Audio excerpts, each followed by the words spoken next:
Hi everybody, I hope you've had an amazing week and that you are feeling even more confident about the structure of your sentences and your writing.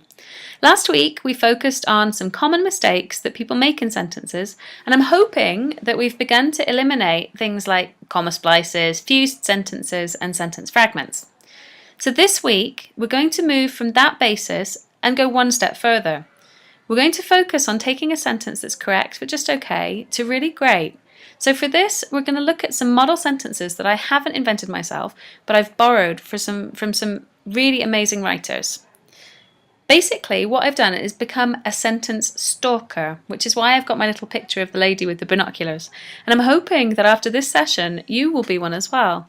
The idea is to start noticing the magic that sentences can hold and the way that words come together to communicate meaning. But this means that you really have to stalk what you're reading and analyse it so closely so that you can use what you see in your own writing. Today we're going to look at 3 different types of sentence and then one extra, a bonus sentence structure. And the very best writers use a variety of different sentence structures in their writing to make it interesting and lively. So, and my little stalking friend here is going to be coming with us all the way through. She's going to be stalking us as we stalk the sentences.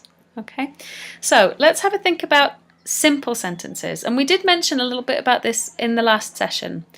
A simple sentence, also called an independent clause, contains a subject and a verb, and it expresses a complete thought. So if you look at my simple sentences, my simple sentences, you can see that the subjects are in blue and the verbs are in green. Easy peasy, right? The point is really to also think about why a writer might choose to use a simple sentence. Writing isn't an accident.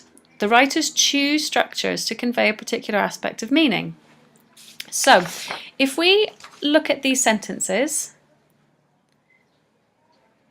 let's look at the first one, taken from Maniac McGee by Jerry Spinelli. They race in the rain and they race in the snow. I'm fast, you're slow. I win, you lose.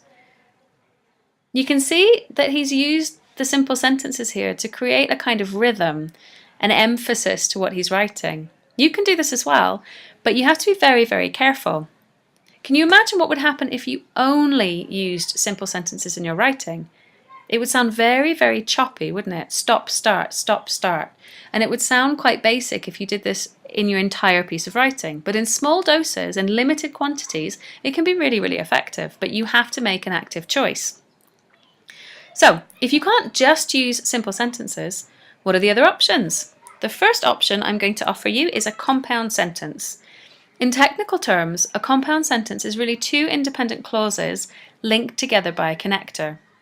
The connectors you can use here are for, and, nor, but, or, yet, so, which is really easy to remember if you remember the word fanboys.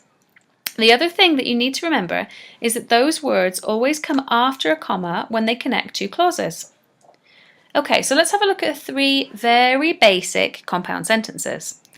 As before, you can see that the subjects are in blue, the verbs are in green, and the coordinator or the connector here is in red. There's a comma before all the words in red in all of these sentences. You might be rolling your eyes and thinking, I know this, but remember that these are just simple examples and that all writers use a variety of these different sentences in all of their writing. So let's look at the application, which is really the trickier part. We've got lots of different writers here and lots of different kinds of writing, but they all use compound sentences.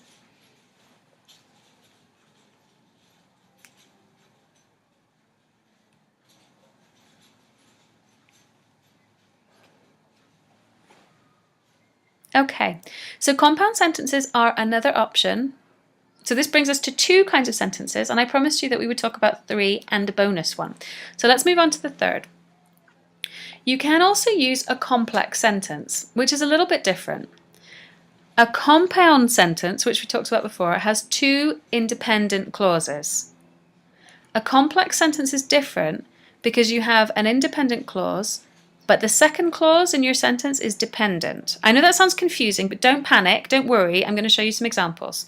The important thing to remember is that in this case you also use connectors to glue your clauses together. Okay, so again, some simple examples. You can see that the subjects are in blue, the verbs are in green, and the connectors are in red. So just have a look and see what the relationship is between the different parts of the sentence.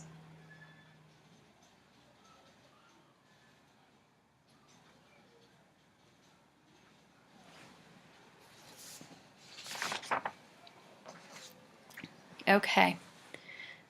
And let's move on to look at some complex sentences in action. So again, try and identify the parts of speech in the way that we did before.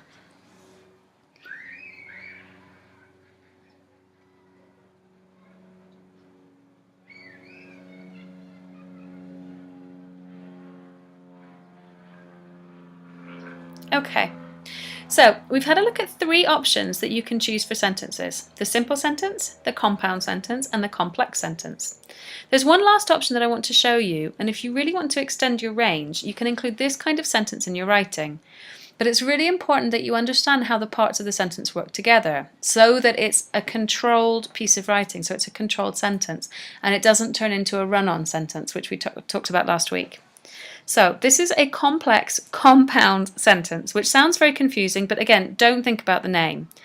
It's like a mixture of the 2 previous sentence types.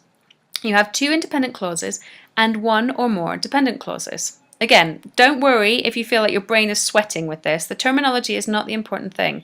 The important thing is to look at the examples, see how the sentences work on their own, and how they work with other sentence types in a paragraph.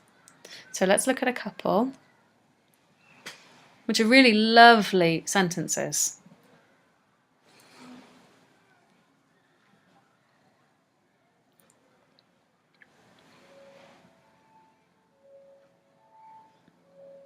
Okay, when I read these sentences, I'm really aware of the fact that the writer has made conscious choices about how he's going to write these sentences, which I think really is the key, isn't it? To really, really lovely writing, in whichever subject that you're thinking about.